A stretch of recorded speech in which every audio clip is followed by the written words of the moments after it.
Le centre de génomique médicale, c'est un centre interdisciplinaire, interservice. Le fil conducteur, c'est l'analyse du génome du patient, c'est-à-dire l'analyse de son ADN, tout ce qui fait son individualité biochimique et qui peut expliquer pourquoi il est malade à un moment donné.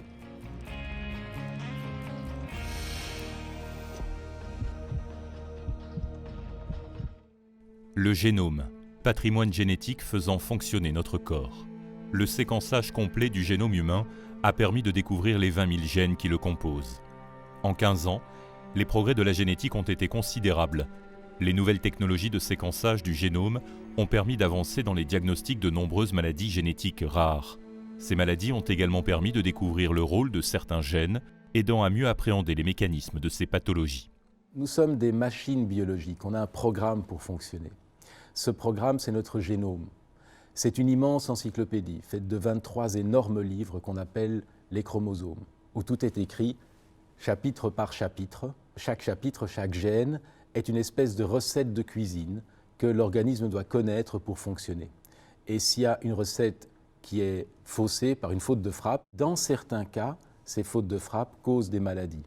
C'est des maladies complexes qui sont difficiles à diagnostiquer parce qu'elles ont un tableau clinique qui peut être extrêmement variable d'un individu à l'autre. Donc c'est vraiment des fois un ensemble de symptômes inexpliqués. Et donc une des caractéristiques de l'impact que ça a sur ces patients, c'est l'accès au diagnostic.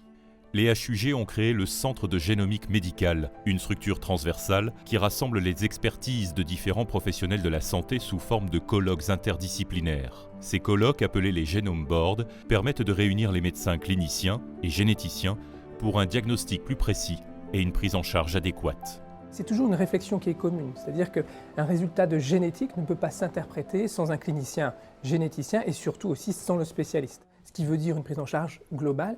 Et la génétique, elle peut répondre à ça, mais uniquement dans l'interaction avec le neurologue, avec le cardiologue, avec le pédiatre, avec le dermatologue.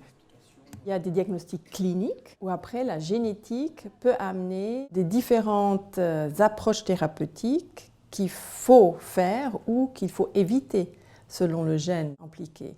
Et ensuite, il y a aussi des situations où en fait, on a des suspicions de diagnostic, mais un diagnostic différentiel. Et là, la génétique peut aussi nous permettre d'entrer dans la bonne piste diagnostique par rapport aux variants génomiques qu'on trouve.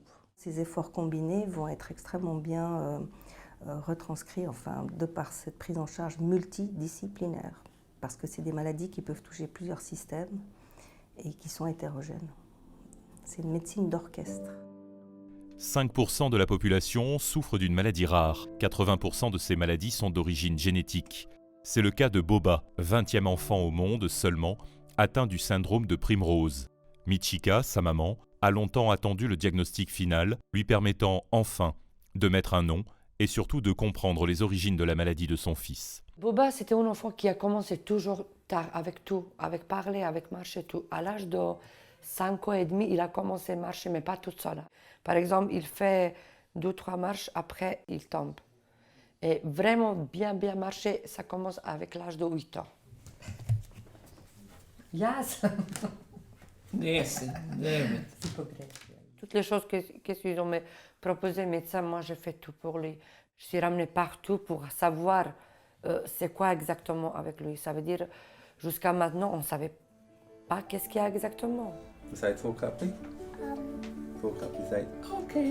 Ce sont les bilans hépatiques sans amélioration de Maria, au premier mois de sa vie, qui alarment les médecins.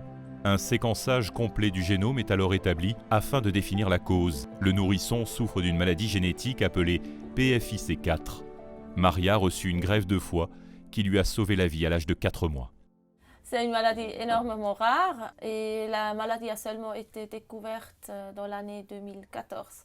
Ça peut aussi endommager les oreilles et aussi les poumons. Dans le cas de Maria, c'est le foie qui vraiment a été endommagé déjà dans les premiers mois de sa vie et aussi les oreilles sont concernées un tout petit peu.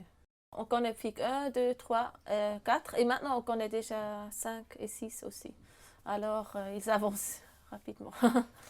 Maintenant on a recours à la génétique beaucoup plus tôt. C'est-à-dire que dès qu'on a une suspicion d'une maladie à transmission génétique, on fait tout de suite appel au centre de génomique qui nous aide très précocement dans le diagnostic, alors qu'il y a quelques années encore, on aurait envoyé des échantillons à droite, à gauche pour essayer d'avoir des réponses. Ça a vraiment révolutionné notre pratique, ça on peut le dire. Le Centre de génomique médicale met en place une consultation de conseil génétique.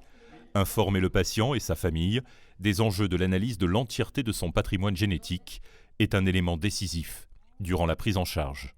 Le conseil génétique, c'est vraiment l'information avant de faire une procédure. Et ici, on parle d'une procédure qui est finalement, pour la personne, une prise de sang. Ce n'est pas très compliqué, mais on va vraiment aller au cœur des gènes et on détaille ce que ça pourrait amener. Quand on fait une analyse très vaste de génétique, il arrive qu'on trouve, en plus de ce qu'on cherche, des anomalies qu'on n'avait pas prévues, donc des réponses à des questions qu'on ne se pose pas. L'aspect technique de ces analyses est compliqué et son domaine est très très vaste, c'est tout le programme héréditaire du vivant. Et nous devons informer les patients pour qu'ils puissent prendre la décision autonome de savoir comment ils géreraient cette information si on la découvrait par hasard.